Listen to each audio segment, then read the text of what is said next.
What's up, people? Welcome back to the BCMA podcast. That's the Black Clover Martial Arts podcast. It's your boy Lucky from Lucky's Muay Thai. This is session 2, episode 2.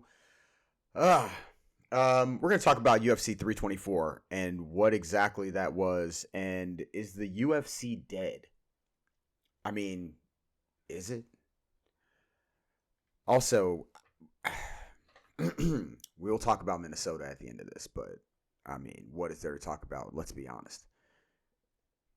If you like the show, tap the like, hit the subscribe, tell a friend, drop a comment below, help with the algorithm. If you want to stop by the gym, you know the drill. www.luckysmt.com. Fantastic Muay Thai program, fantastic Jiu-Jitsu program, cool environment, new space. I mean, right now everything's dope. We're killing it, trying to bring in some more people to join the family. So if you want to stop by the gym, learn some Muay Thai, some Jiu-Jitsu, self-defense kind of stuff, just want to be part of a group of people that are just trying to do something different and in a cool place where everybody's pretty down to earth and good people overall, hit us up, www.luckysmt.com, for a really great experience. All right, the UFC is dead, officially.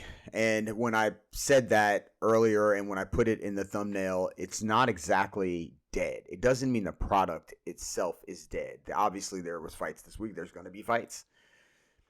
But maybe that feeling they used to get when there was a pay-per-view coming up, some emotional thing is happening where people are talking about it. There's murmurs everywhere. BJ Penn is walking out for the first time in however long. Jose Aldo gets the knockout, goes up into the crowd in Brazil.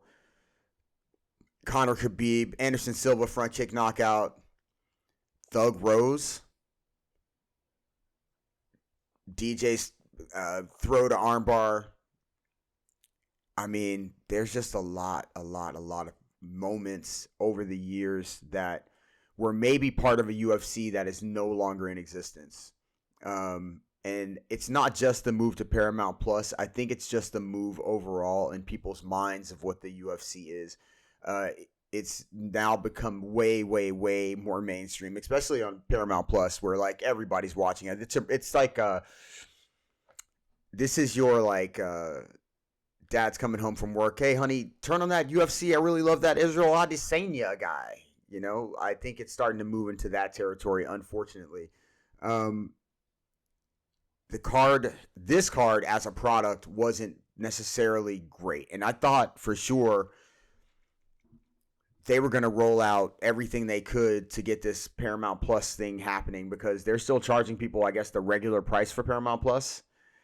And part of the experience was a lot of ads. And Dana White, I guess, talked about it later. And he said, you know, they got to make some money. So, you know, this experience right now is not the same product, I don't think, that brought out the energy in people and really made them want to be a part of the thing. This is more of a, you know, gather around the fireplace, guys. The UFC's on. And that's not to knock it. Like, the fights are always going to be good. Shout out to the fighters because they're the ones that make the experience great for most of us. The pomp and circumstance and craziness for other people is what gets them hype. The availability now of the UFC for everyone, it's the same as anything else. And in some ways it waters it down. In some ways it'll probably make it great. I'm just not sure exactly which way. But this card specifically as a product didn't turn out probably the way they planned it. Kayla Harrison was supposed to fight Amanda Nunes. Obviously she had a neck injury and had to have surgery, so that fight was off, which was supposed to be the return of Amanda Nunes, which was a big draw, you know, partially for this card. Jean Silva, before we even get to the card, Michael Johnson had a situation where there were some gambling issues and the FBI was involved and that fight had to be pulled from the card. So that's also not a good look. Jean Silva, who was very entertaining, and you need the entertaining, but you also need the fighting. He was very entertaining, barring the jumping on a person's back. Now, I've never seen that before, but I mean, a few years ago, maybe more than a few, there was a dude that jumped on somebody in a fight after he had beat them, and the ref took the win away or he got disqualified or whatever. I don't know about double jumping on somebody's back. Yes, entertaining, not necessary maybe. Natalia Silva defeated Thug Rose, which, I mean, Thug Rose. I don't know. I like Rose a lot, and sometimes it just may be a time for. I mean, she's had lots of where there's time for reflection moments, and this is not a time for reflection. It's either it's shit or get off the pot at this point, and I'm not sure which one she wants to do. So shout out to her. I think she's still great, but Natalia Silva, she did her damn thing. Acosta beat Derek Lewis. Listen, man, people pay money for these things to go to the fights. I mean, Paramount Plus now, you can't even say people pay money for this. I mean, they did, but not crazy like pay-per-view money. But people wanted to see this fight as a banger. It did not deliver. And I'm going to be honest, Acosta did what he was supposed to do. Derek Lewis did not look the best to me. He didn't look in shape. I think I read something there about him having a knee injury. But regardless of the knee injury, you're supposed to be out there doing something, and it just didn't look right. He didn't look in shape. It didn't look good. And again, it's not good for the product if you're trying to push it to an audience. Paramount Plus had some problems with buying other content, meaning like movies and television shows, to, I think, also bolster the idea that, listen, we're getting the UFC. If we can get these other things, we can boost the price. And unfortunately, I think some of those deals fell through. So the UFC still stayed on. But if you're really trying to bolster these fights and like get people to buy Paramount Plus, and you're not able to get some of that content that you wanted, these UFC fights really needed to deliver in a way that put things over the edge. And I think they did not really do that. Sean O'Malley came out against Song Yadong. I mean, Song was damaging Sean's legs. He had to switch stances. Although he does that normally, he had to do it on purpose. And honestly, the fight was looking... Song Yadong had a lot of moments here, I think, in the second round. And then Sean really started to get off in the third round. But by then it was, he started to pull off his Sugar Show stuff. But by then it was already over. Like, it was kind of a let me get this to the end. And he's landing a lot of stuff, but none of it was really killing Song Yadong, who was smiling at the end of it. He had blood dripping down his nose, but, you take a shot to the nose, you're going to bleed. It wasn't like he was tremendously hurt within the fight. And it wasn't the best showing for Song because he didn't continue to do the things that were getting him some advantage. And for Sean, because I think he's happy to be in the win column. Everybody's happy to see Sean perform. He is a performer. But it didn't deliver in the way that I think a lot of people were expecting. And, Sean talked about retirement. And once people start talking about that, retirement, maybe I won't win. Even if it's joking, even if they don't really mean it, you're putting that in the universe and you can kind of maybe start to feel that at times. And it wasn't the best performance, but shout out to him for getting the win. Justin Gaethje defeated Paddy Pimblett in a 5-round slop fest. I think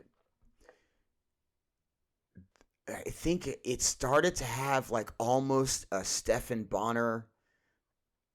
Oh my God, I can picture his face, and I even said it earlier. That the fight that really kicked the UFC off, that really had it rocking, and I think it got a little sloppy. Paddy Pimblett fights with his chin up and his eyes looking like this. And Justin Gaethje he was going to box. And, there was a lot of big misses, a lot of big swing and misses. And Paddy Pimblett there was plenty of opportunity for him to counter things. And he was constantly moving away. He had a moment or two, but he basically got mauled in this fight. Justin Gaethje was not to be denied. And again, Paddy landed clean shots against Justin Gaethje. A few knees to the face, and Gaethje just ate them. I think it was just his night. he wasn't going to lose. He wanted this interim belt, and he was not going to be defeated, and he just imposed his will. Paddy Pimblett, on the other hand, is a scouser, and you cannot knock out a scouser, obviously, because that guy took so many shots. So many shots. Headache for 2 weeks amount of shots. Oof. Shout out to Justin Gaethje. It looks like Ilia Topuria is next for that title to unify. Justin Gaethje's a monster, and I hope he's going to get as much money as he says he deserves, and he really does deserve it. Because when he goes out to fight Ilia Topuria, I am not the biggest fan of Ilia Topuria outside of the UFC. Seems very arrogant. Maybe that's just as a fighter you have to be, but it's a little extra. But he's going to be up against it. There's a speed issue, and he's very accurate. So we'll see. But overall, I didn't necessarily like the product. I thought it's watchable. It wasn't as exciting as I think. Hey, Courtney, I'm doing a show. Anyway, it wasn't as exciting as I thought it was going to be. But nonetheless, it's available now for everybody for a very small price. People were saying $8.99, $12. I'm not even sure what I paid for it, but I was already paying for Paramount Plus. Not for something else I got it for, which, I guess I'll keep it. Ilia Topuria had some stuff to say after the fight about how, I guess how sloppy or how ugly it was. But, brother, you've been out. You on that DNP did not pull up list. So you really shouldn't be talking till you get your shit back in order and get back in there. One more thing that happened. Obviously, Cameron Smotherman walked across the stage after he weighed in and crashed out onto his face. If you're presenting a product, probably not good to have one of the fighters on the product crashing out falling directly flat on their face from the weight cut or whatever the case may be. That's what he claimed. He claimed it wasn't the weight cut, but the only time that usually happens is, weight cut situations. He just passes out on the stage. It could be a sugar issue, whatever. He said it never happened before. He didn't cut that much weight, but we all know what the weight cutting situation is for the UFC. Obviously, this is not a great look. There was a lot of ads, obviously. I talked about this before, but again, a situation where a lot of money was spent, and what you're hoping is you're going to make the ad money, the fights are going to be exciting, more people will hear about it, talk about it, and then they will sign up as well. The thing is, as I said, it's a little rough when the ads are too many, people are passing out before the fight. Stephan Bonner and Forrest Griffin. If you don't know this fight, this was the fight that put the UFC sort of on the map for the masses. And I wouldn't say masses, small group of masses. They actually had a real back and forth exchange, crazy exchange. They beat the hell out of each other. People, I think they were hoping for that. Or they were hoping for Paddy to, be the next superstar because he is very likable. I like Justin Gaethje and Paddy Pimblett for two different reasons, or for similar reasons outside of the octagon. They seem like good people. They seem to promote a good message. It's great for Gaethje. It would have been great for the UFC if Paddy would have won because he's young. He's still up and coming as they say, and it would have been great for the organization for him to win. But he also just did not perform. He may have just crumbled under the pressure, and Gaethje was the pressure, and that's just the way it goes. You put enough pressure, they will break. Such is life. Anyway, I'll be looking forward to see what they're going to do next. I'm interested because I'm like, what's the turn here? What's the turn? Also, again, Gaethje's talking about the White House fight. Everybody's talking about these fights at the White House. Well, that should move us right along. It's a great segue into the next part of this. As I said in the last episode, first of all, what's going on in Minnesota is a fucking travesty. And if you think otherwise, you're out of your fucking mind. Like, at any point, federal agents are killing American citizens, or it's, yeah, what are we even talking about?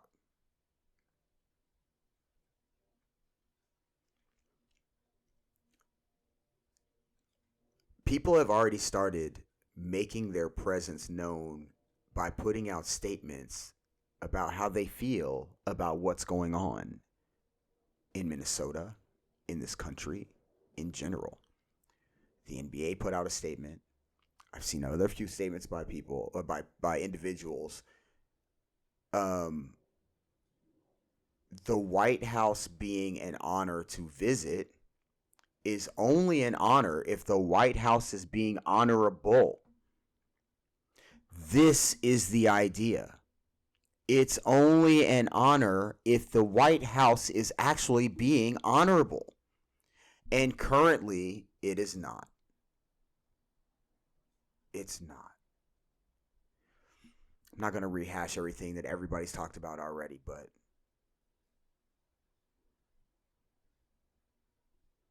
we just killing nurses out here now? I mean, whatever you feel is what you feel. But if I'm a fighter, I'd definitely go the opposite direction. I mean, what do you got to lose, right? Like, everybody's on that Trump train now. Turn it around. Say, I don't stand for any of that shit. Yes, I fight for this organization. I love this organization. Dana White's been good to me, but I don't stand for any of those things. And I have no intention of fighting on the White House card, nor do I want to. Now, this might not mean anything if you're nobody, a no-name, guy trying to work your way up. But if you are somebody and you have a set of fucking cojones, stand up and say, man, even if they invite me, I'm not going. Say something.